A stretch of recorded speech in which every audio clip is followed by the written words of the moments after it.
It's February 9th, 1992, and another remarkable event is about to be uncovered by Arion, Rebecca, and Olly, the Retrospectors.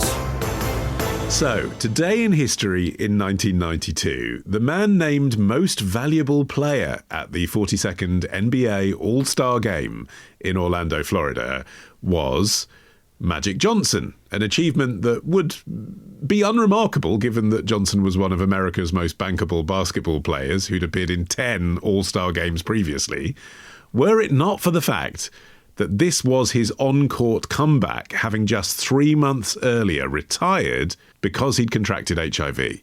Yeah, and at the time, many players and fans had concerns about Magic's participation, given just the amount of misinformation and stigma about HIV transmission in general. Notably, one of the other players, Karl Malone, was really apprehensive about playing alongside Johnson. He said in an interview, "Look at this, scabs and cuts all over me. I get these every night. They can't tell you that they're not at risk.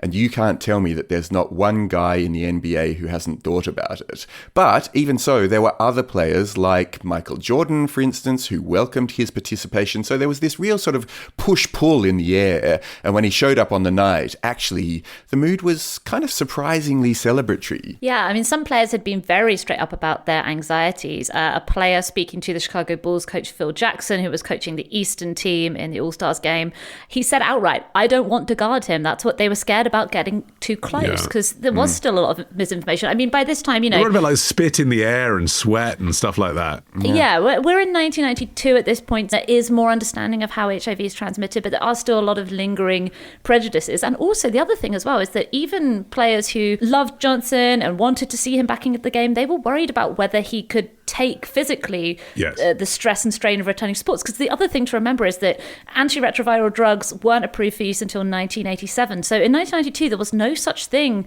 as celebrities living with HIV. If you got it, you got sicker and sicker until you died. And everyone famous connected with the disease, people like Rock Hudson, Arthur Ashe, Liberace, Freddie Mercury, they had all died. They'd all wasted away in the public eye. Yes, and it would be fascinating, wouldn't it, to know what would have happened in a parallel universe on this day in 1992, actually, for understandable reasons.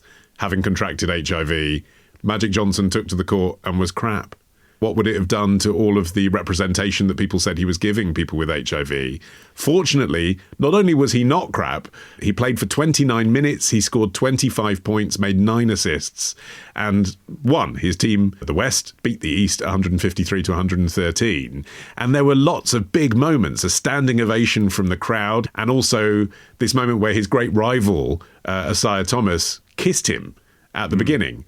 What 2 straight basketball players kissing each other, one of whom has HIV, on national television did, was really quite significant. Yeah, and then there's this other amazing moment at the end where Magic, right near the close of the game, he nails this long-range three-pointer over Thomas and just celebrates with that grin that became incredibly famous for him throughout his entire career. And the shot, there was still some seconds on the clock, but the shot was so good and the moment was so kind of moving that all the other players from both teams just kind of encircle him and decide between them that that's the end of the game. Well, in the grand scheme of our taking turns, it now falls to you, it seems, Rebecca, to do a potted biography of Magic Johnson, because we're at that point in the episode. And yet, I feel like this wouldn't be your natural strength, so I'm curious to know what you've gleaned. Well, I've had only a very vanishing familiarity with Magic Johnson, I have to say, before this. We used to have the NBA 94 for the Sega Mega Drive, which I remember playing a lot when I was probably 6 and I didn't really understand what I was doing. Did you inhabit Magic? Have you played as Magic? I was always a Chicago Bulls girl. Okay, right. Yeah. Uh-huh. I think it was probably because it was the first team that came up on the team select screen and I was quite small at the time.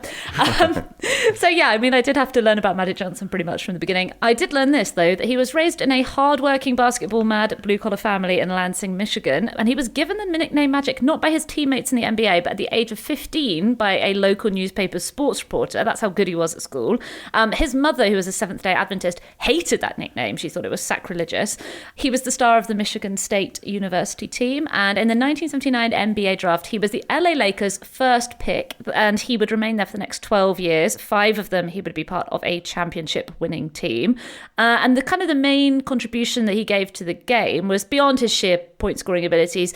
He and Kareem Abdul-Jabbar, who was already a member of the Lakers squad when he joined, they were the pioneers of Showtime, which was the very flashy, fast, trick-heavy style of play, which I think now we all think about as being what the NBA is. I think you think of like Space Jam and Michael Jordan and like spinning the basketball on your finger and dunking over people. But when Johnson was coming up, the NBA in the late 1970s was at an incredibly low ebb. It was close to bankruptcy. Viewership was way, way down. And this because they were the LA Lakers and they had the showmanship, like this whole Showtime Hollywood kind of vibe that they were bringing, was really credited with sort of turning around interest in the game. So he was absolutely at the top of his game when it all came crashing down. Prior to the 1991-92 season, he was undergoing a medical exam, which revealed completely out of the blue that Johnson, who was newly married and expecting a baby, had HIV. And the way he announced it was really dramatic as well, actually. He stood against this black draped backdrop and he was dressed in a black suit with a white shirt. And with this intense scrutiny of cameras flashing around him, he announced that he had HIV. And immediately, reporters just broke out with this bunch of questions. Had he grappled with his own mortality? When did he find out? How had he acquired the virus and what would he do next? The answer to that last question, by the way, he said, I plan on going on living for a long time, bugging you guys like I always have. And there was just this kind of, like the way that he turned the questions around. And particularly, he said this other thing. He said, I guess now I get to enjoy some of the other sides of living, because he was also announcing his retirement. And there was this sense that this guy isn't telling us actually that he's going to die imminently. Actually, he's talking about the next phase of his life. And I think that was quite revelatory for this moment in the history of the virus. Yeah, and I mean, there's a certain amount of insinuation, obviously, from the questions that he was asked about how he contracted the disease, that there was this perception it was a gay disease. And Johnson had been known as a straight man, which he was, but he was initially a little bit cagey, basically, because he'd been sleeping around a lot. And he didn't really, he was newly married. That wasn't really the sort of thing he wanted to be discussing at a press conference, but it did lead to speculation about his sexuality. And if you think about it, in 1991, if he had come out and said he was gay and that was it, nothing about HIV, that alone would have been enough to force him out of the game anyway. Yes, yeah. So just having that taboo over him was an extra level of pressure. So you can see why he felt like the only thing he could do was to retire immediately, even though he was only 32 and still very much at the top of his game. And it was the fans that led to him being brought back on this day. And rightly so, because he still had the skills that he had always had. And that summer, Johnson then played on the American basketball squad that was nicknamed the Dream Team for the first time, that won the gold medal at the Olympic Games in Barcelona in Spain. And Johnson then was like, actually, I am quite good at this sport still, and he staged a bit of an NBA comeback, although via the back door a little bit. He coached a series of Lakers games in the 93-94 season, but then was like, actually, I'm just going to get on the court, and he played 32 games for the team in the 95-96 season, so really demonstrated that he still had stuff to give on the court. Yeah, and I think reading between the lines, it was really important for him to come back and play that season and then be able to go out on his own terms, because there was this thing after the 1992 Barcelona games where he announced that he was going to return to the NBA, and he started attending like the preseason training, but he ultimately ended up withdrawing before the start of the season, basically hinting that there were still these lingering prejudices. And you get the sense that behind the scenes, a lot of the players did still have the reservations, especially when they were out of the glare of the cameras sort of pressuring them to say that they were cool with it and they couldn't wait to see him back. A lot of them actually didn't feel that way. Yeah. Again, it's sort of fortunate and remarkable about his talent that he has this Hollywood ending, if you like, on this day where he's got this big comeback. And there's almost a sigh of relief. Every time he comes back, you're like, oh, good, yeah, he's still representing in a good way here that people with diseases and disabilities can achieve incredible things. Yeah, and you can sense that in that he said later that he wished he had just stuck it out from the very beginning and not retired in 1991. And you can see that in the way that he keeps kind of trying to undo it over and over again. Yeah, and then he becomes a hugely successful business person, as he pledged when he did finally retire. Can you guys guess what he made his money in once he switched from basketball to business? Oh, I mean, it's probably something boring like a basketball tutoring academy, but I'd love the idea if it was like a chain of cafes and you could buy yourself a magic burger. Do you know, you actually could have guessed anything and you would have been right, because yes, he did have a lot of money tied up in like sports teams and sports promotion and that kind of stuff. But he also owned radio stations, movie theaters, magazines, real estate. He had his own cable network and he had like corporate partnerships. More recently, rumors have been swirling that his wealth now exceeds $1 billion.